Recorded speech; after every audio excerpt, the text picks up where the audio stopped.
مودی صاحب چونکہ مجھے نہیں پتا یہ کس نسل کے آدمی ہیں، طیارے تو شاید وہ اتنے گھٹیا نہیں تھے جتنے گھٹیا ان کے پائلٹس ہیں۔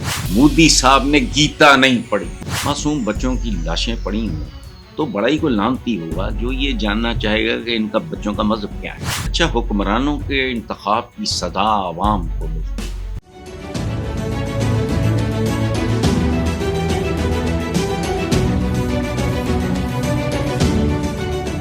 السلام علیکم ویورز، پہلے میں آپ کو ایک موٹی سی بات کر لوں، پھر اصلی بات یہ ہے کہ مودی صاحب کی جو منحوس اپروچ ہے وہ رافیل جو طیارے ہیں ان کے شیئرز بھی گر گئے ہیں، اور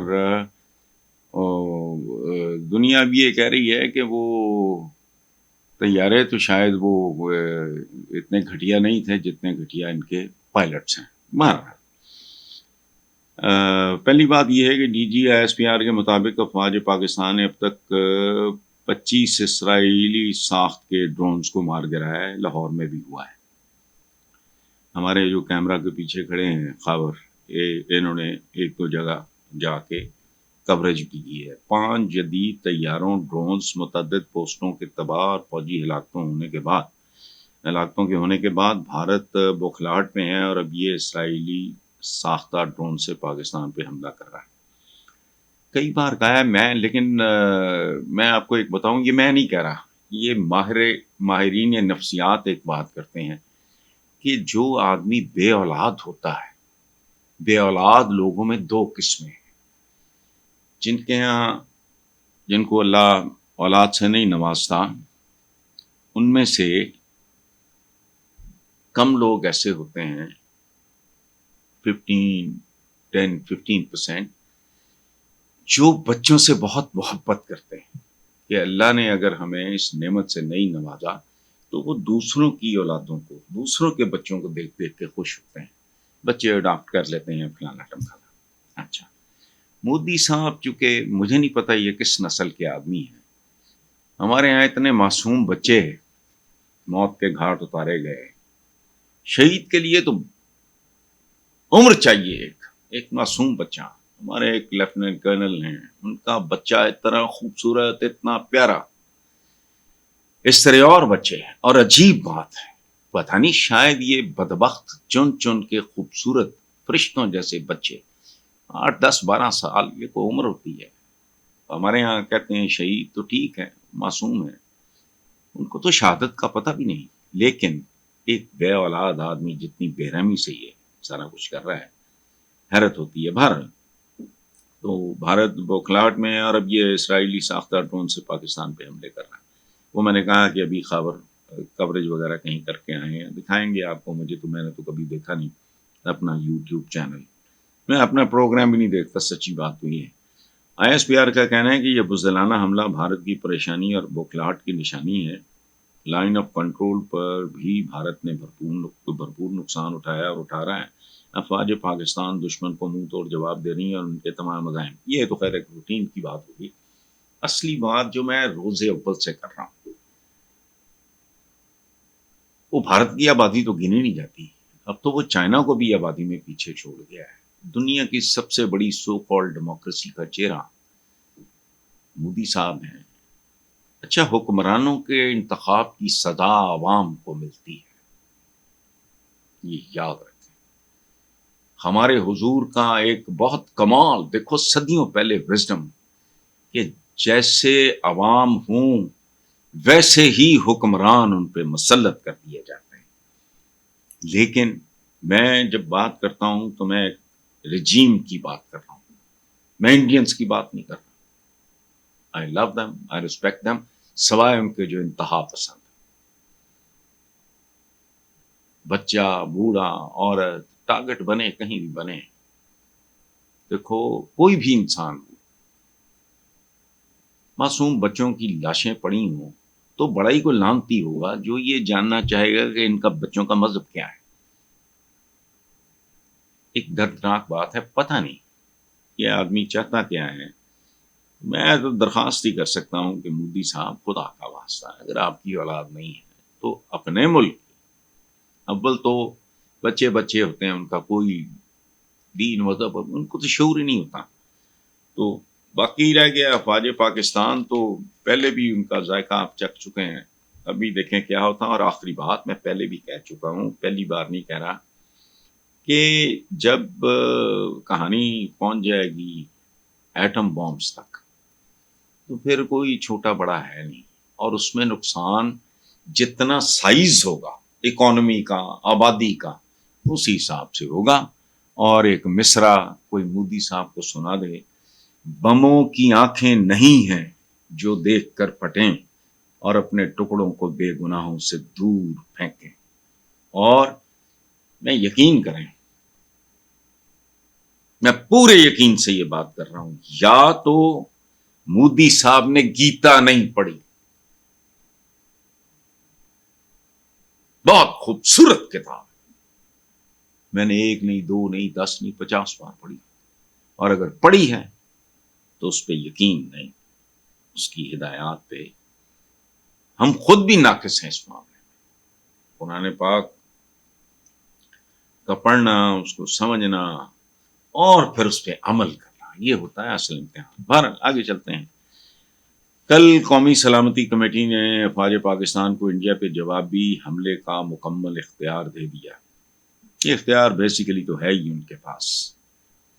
پاکستان میں ایک ہی ادارہ ہے، افواج پاکستان، پاکستان آرمی، جو دنیا کے مختلف طرح کے اداروں میں، پاکستان کا تو نہ عدلیہ کا نہ انتظامیہ کہیں کو وجود ہی نہیں ہے، پاکستان آتا ہے رینکنگ میں۔ خیر، وزیر اعظم نے کہا ہے کہ بھارتی اشتعال انگیزی کے خلاف جوابی کارروائیاں جاری رکھی جائیں گی، اور ڈرون حملوں میں شہید ہونے والے ایک ایک پاکستانی کے خون کا حساب لیا جائے گا۔ اس صورتحال میں ہر طرح کے حالات کے لیے تیار ہے۔ تو ٹھیک ہے، یہ بات مجھے عجیب لگی ہے، ایک فارمیلٹی ہے اصولاً، یہ افواج پاکستان کو انڈیا پہ جوابی حملے کا مکمل اختیار۔ او بھائی، میں نے کرنا ہے، آپ نے کرنا ہے، شہباز شریف صاحب جنہوں نے کرنا ہے وہ تو کریں گے۔ اچھا، مکمل اختیار دے دیا ہے تو اور کون کرے گا؟ یہ سارے سول ایڈمنسٹریشن کرے گی؟ کون کرے گا؟ یہ تاجر کریں گے، صنعت کار کریں گے، کرپٹ سیاستدان کریں گے؟ جنہوں نے کرنا ہے وہ کریں گے، اور وہ کر رہے ہیں۔ اچھا، اس موقع پہ ڈی جی ISPR نے کہا ہے کہ بھارتی جارحیت کا جواب کب اور کیسے دینا ہے، وقت اور جگہ کا تعین ہم خود کریں گے۔ یہی بات سب سے امپورٹنٹ بات ہے۔ ہٹلر کبھی نہ ہارتا اگر ضرورت سے زیادہ وہ اپنے چادر نہ پھیلاتا، پاؤں نہ پھیلاتا۔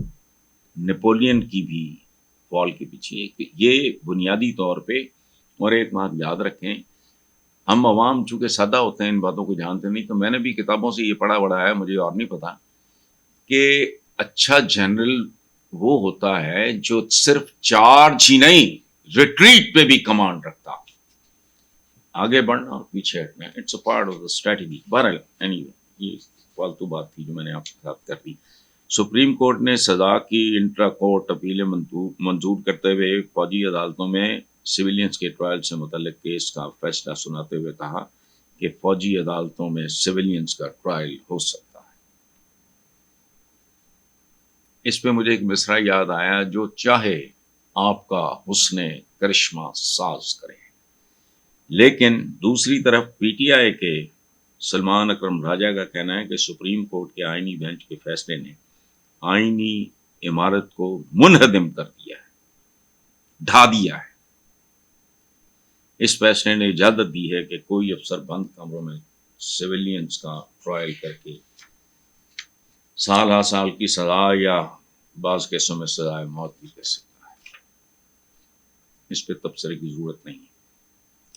آخری بات، 9 مئی کے مقدمات میں لاہور پولیس نے، بہت خوبصورت بات ہے یہ، ویسے اصولاً 9 مئی کے مقدمات میں لاہور پولیس نے پاکستان تحریک انصاف کے بانی چیئرمین عمران خان کا سچ اور جھوٹ کا تعین کرنے والی مشین پہ ٹیسٹ کرنے کا فیصلہ کیا ہے۔ اب وہ مشین بلال گنج میں بنی ہے، میں نہیں جانتا۔ اس مشین کے ساتھ کوئی ٹیمپرنگ ہوتی یا نہیں ہوتی، میں نہیں جانتا، لیکن یہ کمال کا فیصلہ ہے۔ اچھا، اس مقصد کے لیے پولیس کی جانب سے عمران خان کا پولیگرافک اور فوٹوگرافک ٹیسٹ کرانے کا فیصلہ کیا ہے۔ عمران خان کے فوٹوگرافی اور پولیگرافک ٹیسٹ کرانے کے لیے پولیس نے پروسیکیوشن کے ذریعے عدالت سے رجوع کر لیا ہے۔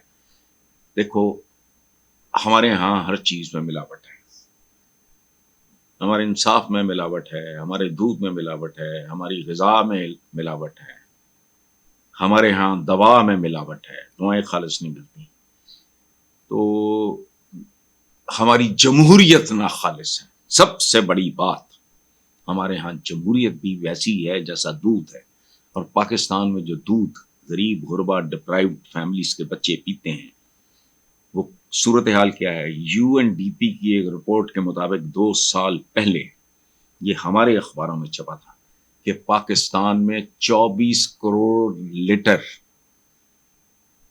دودھ روزانہ 2 نمبر ہوتا ہے۔ اس میں کیمیکلز ہوتے ہیں، اس میں ڈٹرجنٹس ہوتے ہیں، کیا گند ہوتا ہے۔ اور میں اس پہ کئی بار یہ بات کر چکا ہوں کہ مجھے خوف اس بات پہ آتا ہے، جس ملک میں دودھ خالص نہ ہو، جمہوریت خالص نہ ہو، وہاں اور کیا خالص ہونا ہے۔ لیکن میری پریشانی اور ہے کہ جن ڈپرائیوڈ طبقات کے بچے یہ دودھ پئیں گے، کل ان کی شادیاں، نارملی تو یہی ہوتا ہے ایک طرح کے اس میں، تو بچے کیسے ہوں گے؟ 2 نمبر کیمیکل زدہ دودھ پینے والے بچے اور بچیاں کل جب جوان ہوں گے اور ان کی آپس میں شادیاں ہوں گی، تو آنے والی نسلیں یا ان کی میجورٹی، گریٹسٹ میجورٹی کیسی ہوگی، اس کا فیصلہ آپ خود کریں۔ Thank you.